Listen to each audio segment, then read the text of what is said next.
single issue, and this is to cast light for people who are just trying to get to know you in your final debate, your only debate of this year. Can you think of a single issue, policy issue, in which you were forced to change a long-held view in order to accommodate changed circumstances? Yeah, I can.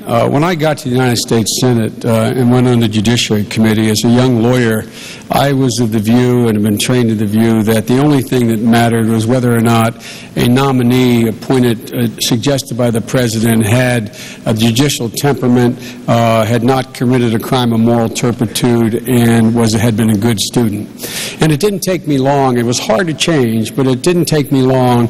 But it took about 5 years for me to realize that the ideology of that judge makes a big difference. That's why I led the fight against Judge Bork. Had he been in the court, I suspect there would be a lot of changes that I don't like and the American people wouldn't like, including everything from Roe v. Wade to issues relating to civil rights and civil liberties. And so that was one of the intellectual changes that took place in my career as I got a close look at it. And that's why I was the first chairman of the Judiciary Committee to forthrightly state that it matters what your judicial philosophy is. The American people have a right to understand it and to know it. But I did change on that, and I'm glad I did.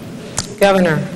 There have been times where, as mayor and governor, we have passed budgets that I did not veto, and that, I think, could be considered as something that I quasi-caved in, if you will, but knowing that it was the right thing to do in order to progress the agenda for that year and to work with the legislative body, that body that actually holds the purse strings. So there were times when I wanted to zero-base budget and to cut taxes even more, and I didn't have enough support in order to accomplish that. But on the major principle things, no, there hasn't been something that I've had to compromise on, because we've always seemed to find a way to work together. Up there in Alaska, what we have done is, with bipartisan efforts, is work together, and again, not caring who gets the credit for what as we accomplish things up there. And that's been just a part of the operation that I've wanted to participate in, and that's what we're going to do in Washington, D.C. also. Bringing both sides together, John McCain is known for doing that also, in order to get the work done for the American people. Let's come full circle.